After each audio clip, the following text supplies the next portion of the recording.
मैं बशीर सर बोल रहा हूँ। आज आपको लेसन 7 पढ़ाने जा रहा हूँ, हिंदी का, क्लास 6 का। इसका चैप्टर का नाम है राह अनेक मंजिलें। ये एकांकी है। एकांकी का मतलब है कि ये नाटक है। कहने का मतलब है कि सबसे पहले इसका पात्र परिचय जो है, गोपाल इंजीनियर है, कैलाश डॉक्टर है, मोहन थल सेना में कैप्टन है, आत्माराम जो है अध्यापक, जिन्होंने इन तीनों की छोटी कक्षाओं में पढ़ाए थे। उसके बाद मनोहर लाल अध्यापक, जिन्होंने भी इन तीनों का पढ़ाया है।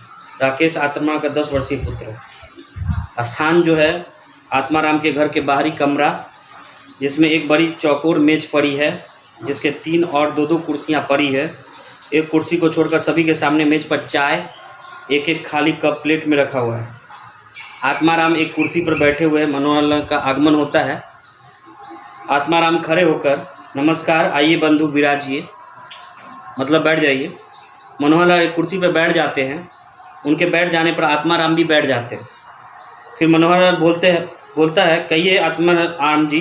मनोहर लाल बोलते हैं कि कहिए आत्माराम जी, आज यह जलपान का आयोजन किस खुशी में किया गया है, नाश्ते का उपयोग किस खुशी में किया गया है। आत्माराम बोलते हैं कि आप कैलाश, गोपाल और मोहन को तो जानते ही होंगे। मनोहर लाल बोलते हैं, कौन है ये लोग। आत्माराम बोलते हैं, अब से कोई 10 साल पहले इन लोगों ने हमारे स्कूल में 8वीं कक्षा पास की थी।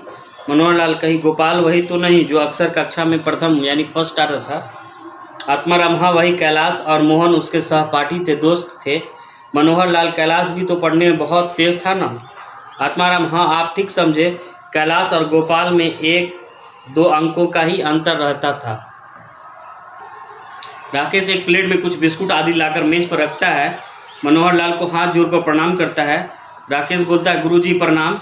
मनोहर लाल, भी बनो चिरायु। राकेश जाता है। आत्माराम, हाँ तो ये तीनों अपने ही ट्रेनिंग पूरी करके इन तीनों के घर आए हुए हैं। कुछ दिनों के बाद जो है ये अपना कार्य संभाल लेंगे। मैंने आज इन लोगों की चाय पर आमंत्रित किया है, इसलिए आपको भी कष्ट दिया जाए। मनोहर लाल, अच्छा ये लोग क्या क्या कार्य संभालेंगे। आत्माराम, मोहन तो फौज में कैप्टन बनेगा, गोपाल इंजीनियर बनेगा और कैलाश डॉक्टर। कैलाश और गोपाल दोनों आ रहे हैं। दोनों आचार्य जी प्रणाम बोलते हैं। आत्माराम आशीर्वाद देते हुए बोलते हैं, यशवी बनो, आओ बैठो। दोनों साथ बड़ी कुर्सियों पर बैठते हैं। मनोहर लाल जो है को अभिवादन करते हैं। मनोहर लाल दोनों को आशीर्वाद देते हैं। मनोहर लाल, कहो भाई, कुशल से तो हो। गोपाल, आपकी कृपया है गुरुजी। मनोहर लाल, कब आए। गोपाल बोलते हैं, मुझे आए तो लगभग 10 दिन हो गया। कैलाश परसों ही आया है। मोहन का आगमन होता है। मोहन फौजी वेशभूषा में है। आत्माराम, लो भाई, मोहन भी आ गया है। गोपाल, आपकी कृपा है गुरुजी। मनोहर लाल, कब आए। गोपाल, मुझे आए तो लगभग 10 दिन हो गए हैं। कैलाश परसों ही आया है। मोहन का आगमन हुआ। मोहन फौजी वेशभूषा में आया। आत्माराम, लो भाई, मोहन भी आ गया। मनोहर लाल हंसकर, कैप्टन साहब कहिए। कैप्टन साहब। आत्माराम, हमारे लिए तो मोहन ही रहेगा, चाहे जनरल क्यों ना हो जाए। मोहन प्रवेश करके, इसमें कोई संदेह भी क्या। प्रणाम गुरुजी। आत्माराम, खुश रहो, आओ बैठो बेटा। कैलाश और गोपाल खड़े होकर मोहन से हाथ मिलाते हैं। मोहन के बैठ जाने पर वे भी अपने अपने स्थान पर बैठ जाते हैं। तभी राकेश आता है और कैलाश, मोहन और गोपाल को नमस्कार करता है। राकेश आत्माराम से, पिताजी चाय ले आओ। आत्माराम, हाँ ले आओ।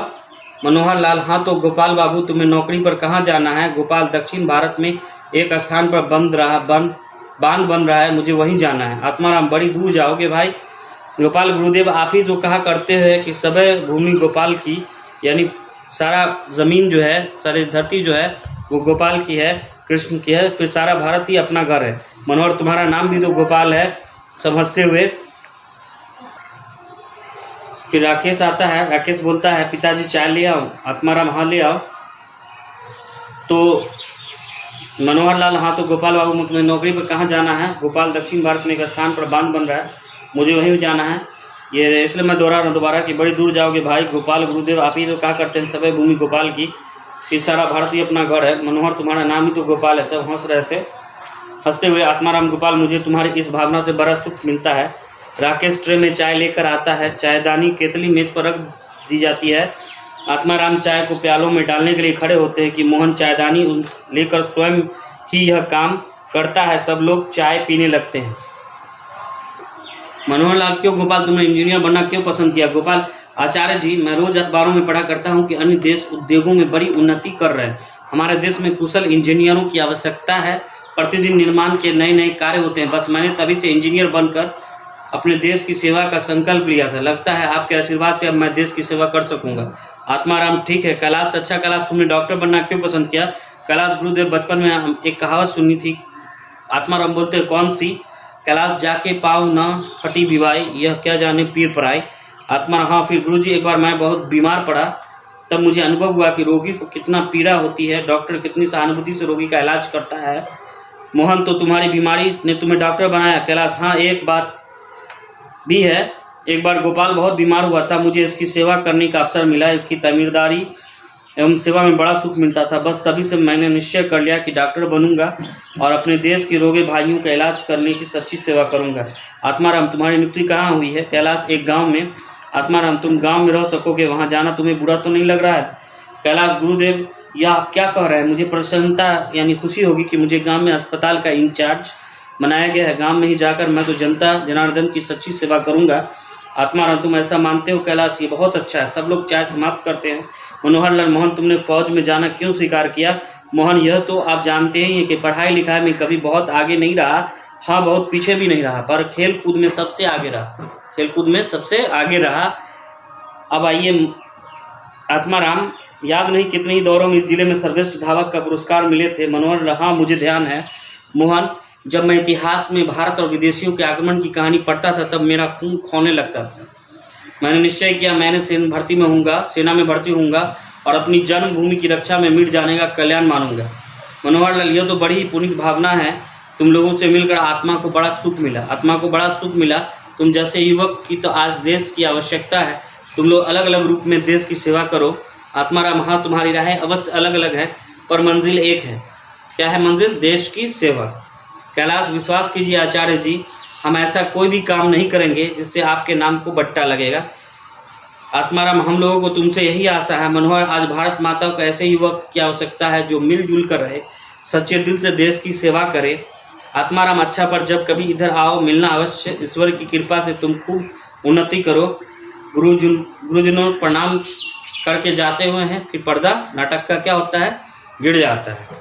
तो इस सारा नाटक का सारांश, ये जो नाटक मैंने आपको बोला या सुनाया आपको, इसका सारांश जो है कि प्रत्येक व्यक्ति को उसके कर्तव्य का बोध कराती है, यानी उस पर जो है उसका क्या कर्तव्य है उसका बोध कराती है। ये प्रेरणादायक मोटिवेशन जो होता है, प्रेरणादायक रचना है। इससे हमें प्रेरणा लेना चाहिए कि हम लोग भी जो है नाम रोशन करें और देश का नाम रोशन करें और देश की सेवा करने में अपना संकल्प लें। प्रत्येक व्यक्ति रुचि अलग अलग होती है, इंटरेस्ट अलग अलग होता है, वे अलग अलग व्यवसाय चुनते हैं, किंतु सच्चा देशभक्त नागरिक वही है जो अपना कर्तव्य सच्ची लगन और ईमानदारी से निभाता है, चाहे वो डॉक्टर हो, इंजीनियर हो या फिर सैनिक। आज भारत माता के पड़ोसी दुश्मन देशों की चुनौतियों का मुकाबला करने के लिए कर्तव्यपरायण देशभक्तों की ही आवश्यकता है। इसका जो है PDF में मैं क्वेश्चन आंसर भेज दूंगा आपको, इसको क्वेश्चन आंसर कीजिएगा और आपको सबको फेयर में मैं वीडियो कॉल करके देखूंगा। आप लोग सब जो है इसको फेयर कीजिएगा, अच्छा से शब्दार्थ भी लिखिएगा, इसको याद भी कीजिएगा शब्दार्थ को, और क्वेश्चन आंसर भी मैं भेजूंगा। अच्छा से इसको पढ़िएगा भी, लेसन को पढ़िएगा और समझिएगा किताब खोल के। ओके, धन्यवाद।